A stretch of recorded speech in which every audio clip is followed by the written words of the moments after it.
जय श्री राधा रानी सरकार की। जय श्री कृष्ण भगवान की। जय श्रीमद् भागवत महापुराण की। जय सदगुरुदेव श्री बंसी वाले महाराज की। श्रीमद् भागवत महापुराण के 10वें स्कंद के 39वें तथा 40वें अध्याय की कथा आज हम आपको सुनाने जा रहे हैं। इन अध्यायों के नाम हैं श्री कृष्ण बलराम जी का मथुरा गमन और गोपियों का उन्माद तथा अनंत भगवान की अक्रूर द्वारा स्तुति करना। तो श्रीमद् भागवत कथा जो कोई भी श्रद्धा भावना से सुनता है उसका प्रभु चरणों में प्रेम हो जाता है। भगवान की जब किसी मनुष्य पर बहुत अधिक कृपा होती है तब उससे कथा सुनने का सुअवसर मिलता है और भाग्यवान हैं वो लोग जो कथा सुनकर भगवान के चरणों में अपने मन को लगा देते हैं।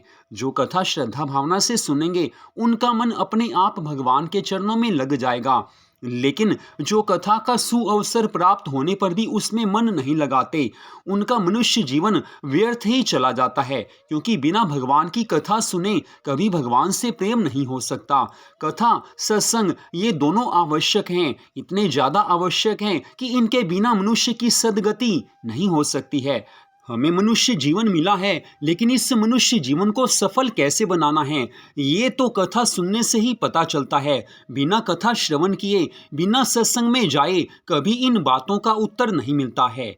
तो श्रीमद् भागवत महापुराण के 10वें स्कंद के 39वें अध्याय की कथा में श्री सुखदेव जी महाराज कहने लगे हैं कि हे राजा परीक्षित, मथुरा का समाचार पूछने के बाद जब नंद जी चले गए तो श्री श्याम सुंदर तथा बलराम जी ने एकांत पाकर अक्रूर जी से इस प्रकार पूछा है कि हे चाचा, आप हमें देखने के लिए यहाँ आए हैं, अच्छा किया।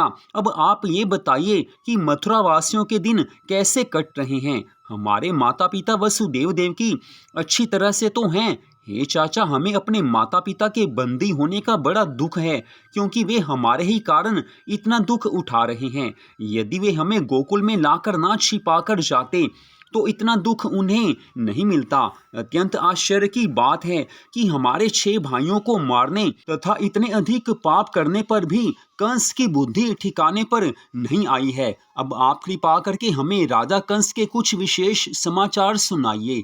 श्री कृष्ण बलराम जी के मुख से ऐसे वचन सुनकर अक्रूर ने हाथ जोड़कर कहा है कि हे अंतर्यामी प्रभु, कंस की अनीति का हाल आपको मालूम ही है। वह वसुदेव तथा उग्रसेन के प्राण लेने का प्रयत्न करता रहता है, परंतु आपकी कृपा से वे लोग बच जाते हैं। हे प्रभु, जब आपके हाथ से वृषासुर दैत्य मारा गया तो नारद जी ने कंस को बताया कि तेरी मृत्यु श्री श्याम सुंदर के हाथों होने वाली है। वे नंद यशोदा के नहीं बल्कि वसुदेव देवकी के पुत्र हैं। ऐसा सुनकर उसने आपके माता पिता को बंदी गृह में डाल दिया और अब आपको मारने को घात लगाए हुए है। उसने धनुष यज्ञ के बहाने आप दोनों भाइयों को तथा नंद जी को मथुरा में बुलाया है। सो मैं आप लोगों को लेने के लिए आया हूँ। इसमें क्या रूप है, क्या रहस्य है, सो आपसे कुछ भी छिपा नहीं है। आप अंतर्यामी हैं। हे प्रभु, जो कुछ था मैंने आपको बता दिया है। हे राजा परीक्षित, अक्रूर के मुख से ऐसे वचन सुनकर श्री कृष्ण भगवान जी बलराम जी की ओर देखकर हंसने लगे हैं। तदुपरांत उन्होंने नंद जी से ये कहा है कि हे बाबा, अक्रूर जी कंस की आज्ञा से हम लोगों को धनुष यज्ञ का उत्सव देखने के लिए लेने आए हैं। आप भी सब गोप ग्वालों सहित घी, दही, माखन आदि भेंट लेकर मथुरा चलें।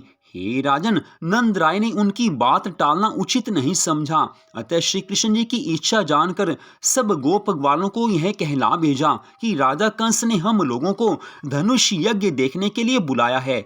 इसलिए कल प्रातःकाल जो लोग चलना चाहें वे राजा को दही, माखन आदि भेंट देने के लिए मथुरापुरी चलें।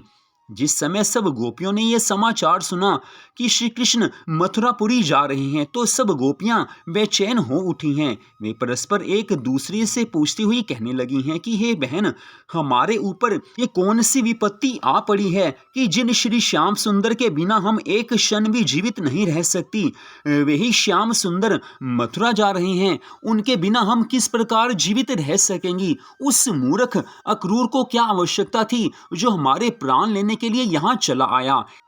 हे सखी, यदि सच पूछो तो श्री श्याम सुंदर ने ही हमारे स्नेह से अपना मुख मोड़ लिया है। उस समय एक गोपी ने कहा कि हे सखी, यदि हमारे मनमोहन मथुरापुरी ना जाएं तो कंस उनका क्या बिगाड़ लेगा। तीसरी सखी कहने लगी है कि आज ब्रज में कोई बड़ा बूढ़ा समझदार नहीं है जो श्री मुरली मनोहर को जोर देकर मथुरा जाने से रोक सके। चौथी सखी कहने लगी है कि श्री श्याम सुंदर को देखो तो सही, वे भी बिना भेद जाने मथुरा जाने को और हमारा त्याग करने को तैयार हो रहे हैं। हे विधाता, तुम भी बड़े निष्ठुर हो। पहले तो तुमने मनमोहन से हमारी प्रीति लगाई, अब उनके वीर सागर में डुबोकर हम सबको मार डालना चाहते हो। श्याम तथा बलराम के बिना क्या हम एक क्षण भी जीवित रह सकती हैं? नहीं रह सकती हैं। हे राजा परीक्षित, इस प्रकार सभी गोपियां विलाप कर रही हैं, एक दूसरे से अपने मन की व्यथा कह रही हैं। सारी रात उन्हें मछली के समान तड़पते हुई बीती है। दूसरे दिन सुबह होने पर सभी गोप ग्वाल बैलगाड़ियों में गोरस लादने लगे हैं। वे नंद जी के द्वार पर आए हैं। उस समय नंद गांव के सब स्त्री पुरुष श्री मुरली मनोहर के समीप आकर खड़े हुए हैं और उनके वियोग में आंखों से आज सबके आंसुओं की धारा बहने लगी है। वे परस्पर कहने लगे हैं कि इस अधर्मी कंस के राज्य में तो हमारा जीवन स्वप्न के समान हो गया है। उस समय सभी ब्रज गोपियां श्री कृष्ण जी को घेर कर चारों ओर खड़ी हो गई हैं और रो रो कर कहने लगी हैं कि हे प्राण वल्लभ, तुम हम अबलाओं के प्राण क्यों लेना चाहते हो? हम सभी ब्रज बालाएं आपके यहाँ अधीन हैं। जिस प्रकार हाथ की रेखाएं कभी मिटती नहीं हैं, उसी प्रकार सच्चे प्रेम की प्रीति भी कभी कम नहीं होती है। हे गोपी वल्लभ, हमने ऐसा कौन सा अपराध किया है जो तुम हमें छोड़कर मथुरा जा रहे हो? हे राजा परीक्षित, श्री मुरली मनोहर से इस प्रकार कहने के उपरांत गोपियों ने अक्रूर से कहा है कि हे अक्रूर, तुम हम लोगों के दुख को जानकर भी हमारे प्राण वल्लभ को अपने साथ क्यों लिए जा रहे हो? अब हमारा जीवन कैसे कटेगा? इससे तो तुम हमें मार डालो तो अच्छी बात होगी। तुम अपने नाम के विपरीत ऐसी कठोरता क्यों दिखा रहे हो? अक्रूर तुम्हारा नाम है, लेकिन कार्य तुम क्रूर स्वभाव वाला कर रहे हो। एक अन्य सखी कहने लगी है कि ब्रह्मा जी ने हमें स्त्री का शरीर देकर कुछ उचित कार्य नहीं किया। भला अब हम श्री कृष्ण जी की सांवली सूरत मोहिनी मूरत को देखे बिना कैसे जीवित रह सकेंगी? तीसरी सखी कहने लगी है कि हे आली, इसमें अक्रूर अथवा ब्रह्मा जी का कोई दोष नहीं है। ये सारी कठोरता तो श्याम सुंदर की ही समझनी चाहिए। उनका मन भी उनके शरीर के समान काला है। हमने अपना सब कुछ त्याग कर उनसे प्रेम किया है, तो भी वे सब कुछ जानते हुए हमें छोड़कर चले जा रहे हैं। मथुरा की स्त्रियां श्री श्याम सुंदर के दर्शन पाने के लिए दिन रात हरि भजन किया करती हैं, तो श्री नारायण ने अब उनकी प्रार्थना सुनी है। चौथी गोपी कहने लगी है कि हे सखी, मथुरा की स्त्रियां रूप गुण से भरी हुई हैं, सो मोहन प्यारे उनकी प्रीति में फंसकर वहीं रह जाएंगे, अब यहाँ लौटकर नहीं आएंगे। एक अन्य सखी कहने लगी है कि श्री श्याम सुंदर मथुरा की स्त्रियों से प्रीति जोड़ना चाहते हैं, अतः वे बहाना बनाकर यहाँ से जा रहे हैं। एक अन्य सखी कहने लगी है कि इस चित्त चोर ने हमारे साथ ही कौन सी भलाई की है जो अब उन स्त्रियों के साथ जाकर करेगा? जो लोग सुंदर होते हैं वे अपने सौंदर्य के अभिमान में किसी को कुछ नहीं समझते हैं। सातवीं सखी कहने लगी है कि अब ब्रजवासियों के बुरे दिन आ गए हैं, इसीलिए मनमोहन यहाँ से जा रहे हैं। आठवीं सखी कहने लगी है कि हे आली, यह अक्रूर हमारे लिए काल का दूत बनकर आया है, जो यह हमसे श्याम सुंदर का वियोग करवा रहा है। क्या ये भली बात है कि मछलियों को जल से निकालकर गर्म रेत पर डाल दिया जाए? नौवीं सखी कहने लगी है कि हे सखी, इसमें किसी का कोई दोष नहीं है, किसी को कोई दोष नहीं देना चाहिए। ये तो हमारे ही खोटे भाग्य का फल है जो श्री श्याम सुंदर हमसे विलग हो रहे हैं। जिस समय गोपियां परस्पर एक दूसरे से अपना दुख कह रही थी, उसी समय श्री कृष्ण तथा बलराम जी आज रथ पर बैठ गए हैं। ऐसा देखकर गोपियां कहने लगी हैं कि हे सखी, देख रही हो, हमारे इतना विलाप करने पर भी, हमारे इतना आंसू बहाने पर भी श्याम सुंदर मथुरा जाने को तैयार हैं। दूसरी सखी कहने लगी है कि हे सखी, हम लोग अपने कुल की आन को तो पहले ही छोड़ चुकी हैं, अतः अब चलकर श्याम सुंदर की फेंट पकड़ लें, जिससे वे जाने ना पाएं। ये सुनकर तीसरी सखी कहने लगी है कि हे आली, तू ठीक कह रही है। जिस लज्जा के कारण श्री हरि से वियोग हो जाए, उस लज्जा का त्याग कर देना ही अच्छी बात है। चौथी सखी कहने लगी है कि हम लोग यहाँ रहें और मथुरा की स्त्रियां श्याम सुंदर के साथ आनंद मनाएं, ये हम सहन नहीं कर सकती हैं। पांचवी सखी कहने लगी है कि हमें श्याम सुंदर को देखकर सुख मिलता था। जब श्री श्याम सुंदर गौओं को चराने के लिए वन में जाते थे, उस समय हम दिन भर ये आश लगाकर बैठी रहती थी कि जब संध्या के समय वे गौओं को चराकर लौटकर आएंगे, तब उनका परम सुंदर मुख कमल देखकर हम अपना हृदय शीतल करेंगी। सो अब संध्या होने पर हम किसका मुख देखेंगी? छठी सखी कहने लगी है कि हे सखी, उस रात की बात तुझे याद है अथवा नहीं, जब श्री मुरली मनोहर ने रासलीला में कहा था कि मैं तुम्हें कभी नहीं छोड़ सकता। सातवीं कहने लगी है कि हे आली, इनकी लीलाएं हम कैसे भुला सकेंगे? तब एक अन्य सखी कहने लगी है कि हे सखियों, जिस समय श्री कृष्णचंद्र जी गौओं को चराकर वन से लौटते थे, उस समय हम सब उनके दर्शन पाकर और उनकी परम मधुर मुरली की ध्वनि को सुनकर प्रफुल्लित हो उठती थी। अब वह सुख हमें कैसे प्राप्त होगा? हे राजा परीक्षित, इस प्रकार सभी ब्रज बालाएं, सभी ब्रज गोपियां विलाप कर रही हैं और सब लोक लाज त्याग कर उच्च स्वर से हे माधव, हे मुकुंद, हे गोपी वल्लभ, हे मुरली मनोहर आदि नाम लेती हुई उन्हें अपना दुख सुना रही हैं। उनकी ऐसी दुख भरी हालत देखकर अक्रूर मन में बहुत चिंतित हुए हैं। तब बड़ी कठिनाई से उन्होंने रथ पर चढ़कर उसे आगे बढ़ाना चाहा है, परंतु उन ब्रज गोपियों ने आगे बढ़कर उस रथ के घोड़ों को पकड़ लिया और अत्यंत करुणापूर्ण वाणी में कहा है कि हे गोपिका वल्लभ, तुम अपनी गोपियों को अपने विरह के सागर में डुबोकर कहाँ जा रहे हो? तुम्हें यदि जाना ही है तो हमें भी अपने साथ ले चलो। हमने अपने कुल परिवार की लज्जा को त्याग कर आपसे प्रीति लगाई है, आपसे स्नेह किया है, फिर आप ऐसा निर्दयतापूर्ण व्यवहार क्यों कर रहे हो? यदि आप अक्रूर के साथ ना जाओ तो कंस आपका क्या बिगाड़ेगा? कुछ भी नहीं बिगाड़ सकता है। हे अक्रूर जी, हमें ये पता नहीं था कि तुम इतने कठोर हो। यदि तुम्हें हमारे प्राण प्यारे को मथुरा लेकर ही जाना है तो तुम इस रथ के पहियों को हमारे ऊपर चला दो, फिर हमारे प्राण निकल जाने पर इनको खुशी से मथुरा ले जाना। हे राजा परीक्षित, एक और गोपियों की ऐसी दशा थी और दूसरी ओर उसी समय यशोदा और रोहिणी आदि रोती हुई वहां पर आई हैं। अक्रूर से कहने लगी हैं कि हे अक्रूर, तुम मेरे कन्हैया को मथुरा किस लिए लेकर जा रहे हो? भला मैं इसके बिना किस प्रकार जीवित रहूंगी? फिर यशोदा जी ने श्री कृष्ण जी से कहा है कि हे पुत्र, तुम मुझसे प्रीति छोड़कर क्यों जा रहे हो? तुम इस प्रकार तड़पती हुई अपनी माता को छोड़कर मत जाओ, मैं तुम्हारे बिना जीवित नहीं रह सकूंगी। आज यशोदा मैया की आंखों से आंसुओं की धारा बह रही है। इस पर भी जब श्री कृष्ण जी रथ से नीचे नहीं उतरे, तब यशोदा मैया व्याकुल होकर पृथ्वी पर गिर पड़ी हैं और अत्यंत विलाप करके इस प्रकार कहने लगी हैं कि हे प्राण प्यारे, तुम इतने कठोर बनकर मेरे प्राण क्यों लेना चाहते हो? हे अक्रूर, तू मेरे बुढ़ापे की लकड़ी क्यों छीन रहा है? हे कन्हैया, क्या तुझे मेरे ऊपर दया नहीं आती? तू तो अपनी माता से बड़ा स्नेह करता था, लेकिन आज क्या यशोदा मैया तुझे प्यारी नहीं लगती? क्या तू मेरी बात नहीं मानेगा?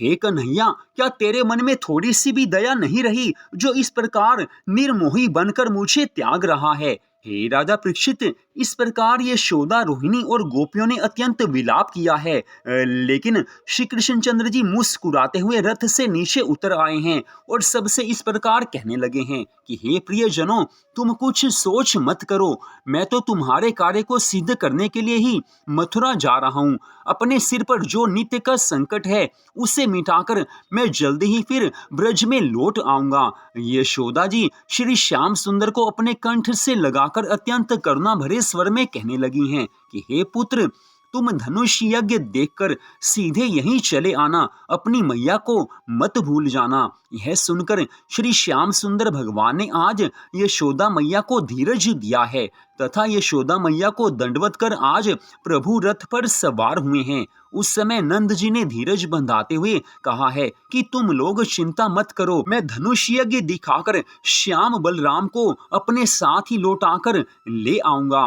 नंद जी के ऐसे वचन सुनकर एक ज्ञानवान वृद्ध ने उत्तर दिया है कि हे नंद जी, श्याम बलराम जी श्री भगवान के अवतार हैं, सो इन्हें राजा कंस का क्या भय हो सकता है। ये तो मृत्यु को भी अपने हाथ में रखते हैं।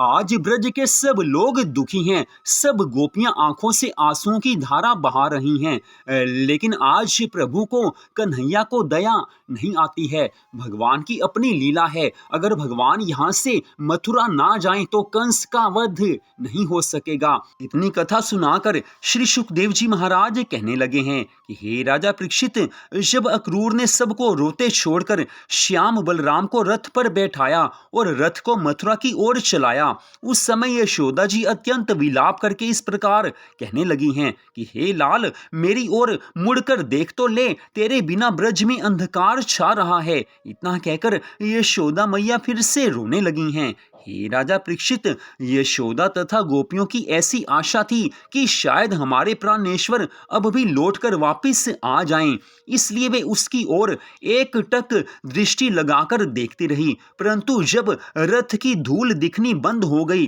तब मानो आज गोपियों का सर्वस्व लुट गया है। उस समय यशोदा जी सहित सभी गोपियां मूर्छित होकर पृथ्वी पर गिर पड़ी हैं।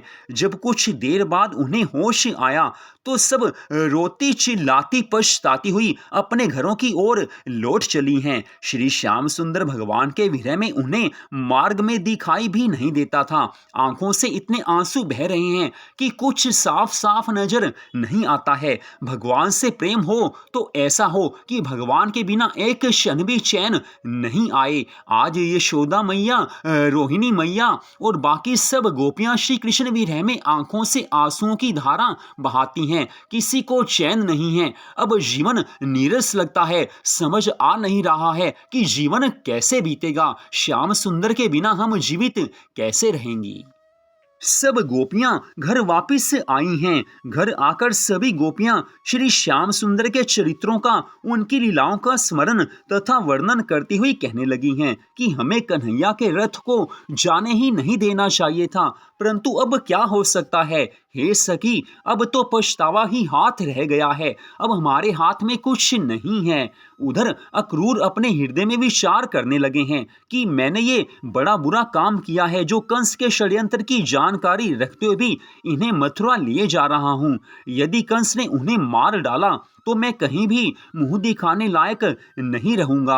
अक्रूर जब अपने मन में ऐसा विचार कर रहे थे, उस समय अंतर्यामी श्री श्याम सुंदर भगवान मन में हंसे कि अक्रूर इतना ज्ञानी होने पर भी मुझे बालक समझकर मेरे मारे जाने की चिंता कर रहा है, इसलिए उसका संदेह नष्ट कर देना चाहिए। जब अक्रूर का रथ यमुना तट पर पहुंचा तो श्री श्याम सुंदर ने इसे एक वृक्ष के नीचे खड़ा करवाया है और आप बलराम जी सहित स्नान करने के लिए यमुना जी में आए हैं। उस समय श्री मनमोहन ने नंद बाबा से कहा है कि आप सब ग्वाल बालों को साथ लेकर आगे चलिए, हम अक्रूर जी के साथ स्नान तथा संध्या पूजन करके आते हैं। नंद जी सब ग्वाल बालों को साथ लेकर आगे की ओर चल पड़े हैं और इधर अक्रूर ने जैसे यमुना में स्नान करने के लिए गोता लगाया, वैसे ही उन्हें जल के भीतर अद्भुत कृष्ण और बलराम के दर्शन हुए हैं। जब उन्होंने अपना मुंह जल के बाहर निकाला तो उन्हें बाहर भी श्री कृष्णचंद्र जी रथ पर बैठे हुए दिखाई दिए हैं। दूसरी तथा तीसरी बार उन्होंने जब फिर पानी में गोता लगाया तो उन्होंने यही देखा कि श्री श्याम सुंदर लक्ष्मी जी सहित मस्तक पर तिलक चंदन लगाए, पीतांबर तथा यज्ञोपवीत धारण किए, शत्रुभुजी स्वरूप बनाए शेष जी की शैया पर विराजमान हैं। वे अपने घुंघराले बालों पर किरीट मुकुट धारण किए, कानों में कुंडल पहने, मंद मंद मुस्कुराते हुए विशाल वक्षस्थल और भुजाओं वाले अत्यंत सौंदर्यवान हो रहे हैं। अक्रूर जी ने देखा कि ब्रह्मा, शिव, इंद्र, वरुण, कुबेर आदि देवता, 9 योगीश्वर, देवऋषि नारद, मार्कंडे, भृगु आदि मुनि, सनकादिक, गरुड़, 8 वसु, काल, 24 तत्व, ध्रुव, प्रहलाद आदि भक्तगण, वेद व्यास, 49 पवन, 8 दिक्पाल, 7 द्वीप, अग्नि, सातों समुद्र, बारहों सूर्य, चंद्रमा, कामधेनु, गंधर्व, गंगा, यमुना, सरस्वती आदि नदियां, अरुंधति, वशिष्ठ, सभी व्रत तीर्थ आदि अपना अपना स्वरूप धारण किए उनके सामने हाथ जोड़े खड़े हुए स्तुति कर रहे हैं। आज सब मिलकर श्री श्याम सुंदर भगवान की परम सुंदर स्तुति करते हैं। ब्रह्मा आदि देवता श्री कृष्णचंद्र जी के तेज को सहन करने की सामर्थ्य न रखने के कारण चित्रलिखे से मौन खड़े हुए हैं। श्री श्याम सुंदर जिसकी ओर अपनी कृपा दृष्टि से देखते हैं वही अत्यंत प्रसन्न होकर उनका गुणानुवाद गाने लगता है। उनमें से कोई तो श्री कृष्ण जी के ऊपर चंवर ढुला रहा था और कोई धूप दीप आदि अनेक सुगंधित वस्तुएं चढ़ाकर पुष्पमालाएं पहना रहा है। हे राजा परीक्षित, जब अक्रूर ने जल के भीतर श्री कृष्णचंद्र जी की ऐसी महिमा देखी तो उन्हें पूरा विश्वास हो गया कि श्री कृष्णचंद्र जी पूर्ण ब्रह्म के अवतार हैं। अक्रूर जी के मन का सारा संदेह दूर हुआ है। आज प्रभु की इतनी सुंदर महिमा को देखकर उन्हें आनंद प्राप्त हुआ है। इतनी कथा सुनाकर श्री सुखदेव जी महाराज कहने लगे हैं कि हे राजा परीक्षित, जो मनुष्य इस कथा को प्रेम पूर्वक कहता और सुनता है उसे भगवान श्री मुरली मनोहर के दर्शन प्राप्त होने का फल मिलता है। तत्पश्चात 40वें अध्याय की कथा में श्री सुखदेव जी महाराज कहने लगे हैं कि हे राजा परीक्षित, जब अक्रूर ने यमुना जल के भीतर श्री कृष्णचंद्र जी के चतुर्भुज स्वरूप का दर्शन प्राप्त किया तो वह हाथ जोड़कर इस प्रकार स्तुति करने लगे हैं कि हे देवाधिपते, मैंने आपकी कृपा से आपके सच्चे स्वरूप का दर्शन प्राप्त किया है। अब मुझे आपके अनिष्ट होने का कोई भय नहीं है।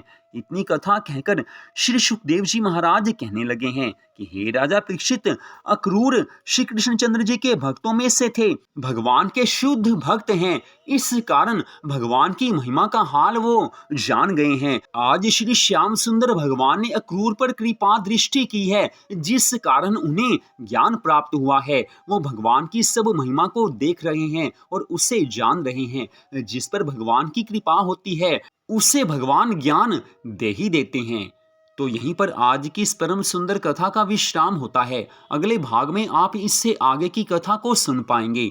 जय श्री राधा रानी सरकार की, जय श्री कृष्ण भगवान की, जय सद्गुरुदेव श्री बंसी वाले महाराज की, जय श्रीमद् भागवत महापुराण की। जय जय श्री राधे, जय जय श्री राधे, जय जय श्री राधे श्याम।